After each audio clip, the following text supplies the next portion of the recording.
लेकिन इनकी मंशा नहीं थी, इन्होंने उस कृत्य को किया और करके छुपाया पूरे परिवार ने, और लावारिस बता के उसको एसएमएस हॉस्पिटल में छोड़ा गया।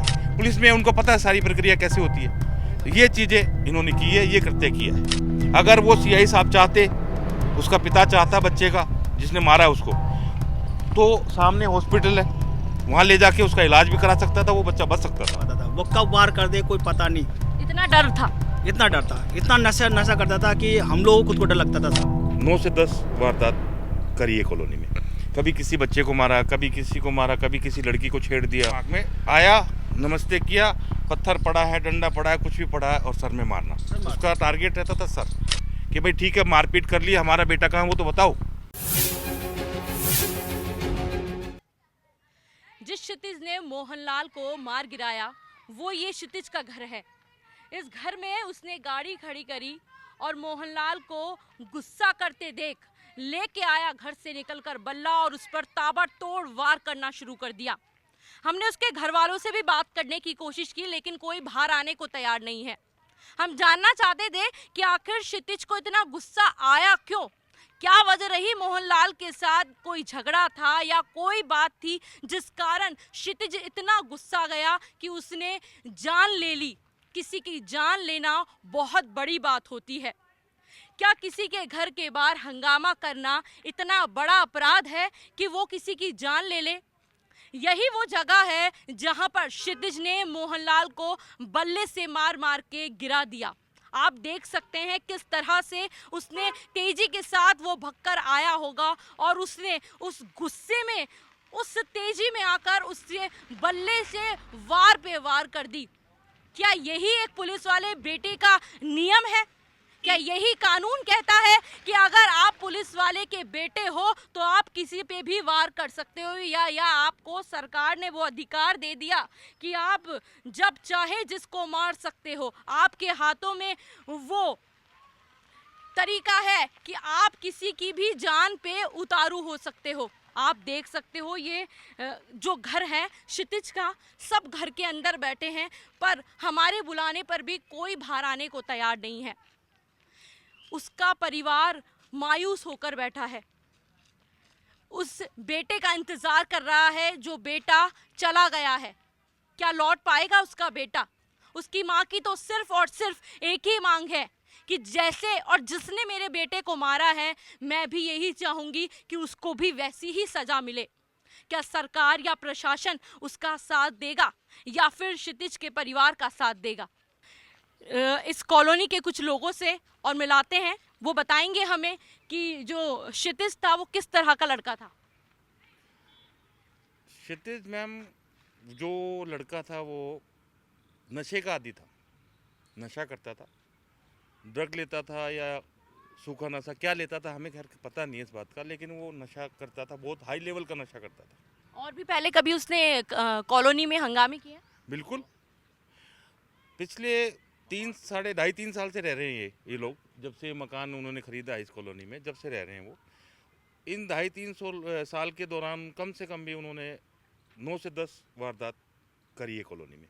कभी किसी बच्चे को मारा, कभी किसी को मारा, कभी किसी लड़की को छेड़ दिया, कभी क्या कर दिया, कभी वैशाली में जाके रेस्टोरेंट में, वो तो पेपर खैर बोल ही रहा, मीडिया बोल ही रहा। परिवार मना नहीं करता था उसको? परिवार सपोर्ट करता था, उसके पिताजी सपोर्ट करता था। जैसे मैंने कंप्लेंट की ना, थाने वाला सुनाई नहीं करते थे।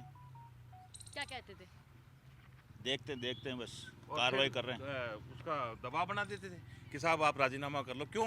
क्योंकि वो कुल पुलिस में है, वर्दीधारी आदमी है, अधिकारी है, तो इसलिए आम जनता की कौन सुनता है मैडम? आज बड़े बड़े अफसरों की नहीं होती है ऐसी चीज़ें, तो आम जनता की कौन सुनेगा बताइए आप? तो ये तो एक बेचारा एक गरीब आदमी था, देखा जाए तो रोज अपना पेट पालता था, ठेला चला के सब्जी बेच के। मोहनलाल को जानते हैं? हाँ जानते साहब, कैसा व्यक्ति 8 था? साल से जानते हैं हम उसको। गरीब बच्चा है, अपने माँ बाप को पेट भरता था, सीधे रास्ते आना सीधे रास्ते जाना उसका। फिर ऐसा क्या हुआ उस दिन? पता नहीं क्या हुआ, अचानक वो तो सीधे रास्ते आता था, यहाँ पे चुपचाप अपने जा रहा था, जाने कब उसके वार कर दिया क्या, और मंदिर दर्शन करके रोज जय श्री राम करके जाता था। मतलब इतना दहशत का माहौल बन चुका था कि मैं कहीं यहाँ से कोई आम इंसान निकल नहीं पाता था। वो कब वार कर दे कोई पता नहीं, इतना डर था, इतना डर था, इतना नशा करता था कि हम लोगों को खुद को डर लगता था साहब। ये मंदिर के पुजारी, मैं यहाँ का पुजारी। अच्छा, आप मंदिर के पुजारी हैं। हाँ। इतनी दहशत बढ़ गई थी, मेरे को खुद को डर लगता था कि मैं यहाँ से निकलता, मैं पीछे मुड़ के देखता था कब बाहर हो जाए। क्षितिज इस तरह का लड़का था? बिल्कुल अजीब तरह का नशे करता था, बिल्कुल ऐसा नशा सूखा के पूछो मत। साइको जो होता है ना, कब यूँ खड़ा रहकर चुपचाप कब पीछे से वार कर दे। और कई घटनाएं थी उसकी। टारगेट रहता था उसके दिमाग में, आया नमस्ते किया, पत्थर पड़ा है, डंडा पड़ा है, कुछ भी पड़ा है और सर में मारना, उसका टारगेट रहता था सर। इसके अलावा वो नीचे कहीं मारने की कोशिश नहीं करता था, सर पे वार करना जानता था। वो 2-3 वारदातें जो यहाँ पे भी हुई है, पालीवाल जी है, एक दुकानदार है यहाँ, उनके साथ जो वारदात की है उन्होंने वैसी वारदात की है और उनको भी मारा है। लेकिन कंप्लेंट कराई उन्होंने पुलिस में, लेकिन क्या हुआ? कुछ नहीं हुआ। 100 नंबर की वो चेतक आई, बात हुई, ठीक है साहब देखते हैं, नाम पता लिख के ले गई, उसके बाद आज तक कोई कार्रवाई नहीं हुई। और भविष्य में क्या नाम है आपका? मेरा पवन नाम है मैम। यहाँ पास में एक किराना की शॉप है, उस किराना वाले को भी कई बार 2-3 बार मार चुका है वो। क्यों मारा? यही किसी बात को कहा सुनी हो के। तो आप लोग कुछ कॉलोनी वाले नियम नहीं बनाते? मैडम नियम तो हम तो क्या बनाएंगे अब मैडम, जो हमारे मुखिया लोग हैं वही उनका ही रहता है जो भी है। हम तो सहयोग करते हैं, बाबा की सेवा करने आते हैं मैडम। कंप्लेंट करी, फिर लोग क्या कर सकते हैं? अब आप लोगों की क्या मांग है? मोहनलाल को कैसे इंसाफ मिलना चाहिए? उसको इंसाफ मिलना चाहिए, उसको कड़ी से कड़ी सजा मिलनी चाहिए। उसको कुछ इंसाफ मिलना ही चाहिए मैम, उसका कोई करने वाला ही नहीं है। अब एक ही तो बेटा था वो परिवार में, अब उसका कुछ तो होना ही चाहिए ना मैडम। बूढ़ी माँ कहाँ जाएगी अब, कब उसको आंखों से भी नहीं दिखता मैडम। प्रशासन से क्या मांग कर रहे हैं? प्रशासन की मांग के लिए वो इनको ज्ञापन दिया सीएम साहब को, सीएम साहब को भी दिया है, यहाँ के एसपी डीएसपी साहब सब आए थे कल कल। रात को हमारी यहाँ मीटिंग हुई थी कॉलोनी वासियों की। यहाँ उनके कम से समाज कम के आदमी 2000 आदमी थे, जो 2000 आदमियों ने ज्ञापन दिया, तो उसके बाद में वो कह रहे हैं कि सहायता करवाएंगे सरकार से जो भी होगी, और कड़ी से कड़ी सजा दिलवाएंगे उनको। लेकिन एक मुद्दा अभी तक समझ में नहीं आ रहा है कि सिर्फ कल्प्रेट जो उसका पिता और उसकी माता और उसकी बहन भी है, लेकिन उस बेटे को ही गिरफ्तार किया अभी तक, न तो उन तीनों को गिरफ्तार किया। कैसे पता लगा आपको ये मामले के बारे में? इस मामले के बारे में सुबह जब रात को ये घटना घटित हो चुकी थी, उसके बाद सुबह मैं रोज़ यहाँ दाने डालने आता हूँ कबूतरों को। उस दौरान मेरे को बच्चों ने बताया कि सर ऐसे ऐसे रात को यहाँ पर कोई मारपीट हुई है, और मारपीट होने के बाद उसको बंदे को उन्होंने किसी को गाड़ी में डाल के और वो लेके गए।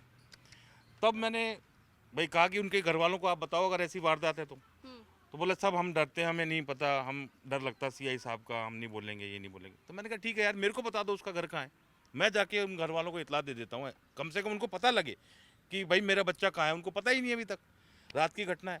मैं उनके घर वालों को जाके बता के आया कि ऐसे ऐसे ये वारदात हुई है, आप जाके उन सीआई साहब से पूछिए कि भाई ठीक है मारपीट कर ली, हमारा बेटा कहाँ है वो तो बताओ। तब वो उनके घर वाले आके उन्होंने पूछा, बात करी, तो उनको वहाँ से उनको भगा दिया गया डरा के कि भग जाओ यहाँ से, हमें नहीं पता, हॉस्पिटल में जाके पता करिए आप। उन्होंने मेरे को कहा कि भैया ऐसे ऐसे हैं।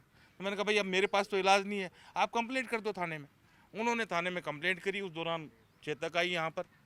चेतक आने के बाद फिर वो बातचीत कर रहे थे आपस में, फिर वो मेरे पास आए कि भैया क्या हुआ, वो तो हमारी तो सुन ही नहीं रहे, पुलिस भी अंदर चली गई, उनके साथ बैठी है।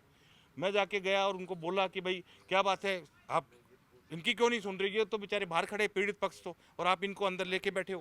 फिर वो बाहर आए, सीआई साहब भी बाहर आए, उनके साथ जो पुलिस थी वो भी बाहर आई। फिर मैंने कहा इनको लेके जाओ, इनके बच्चे से मिलाओ कम से कम।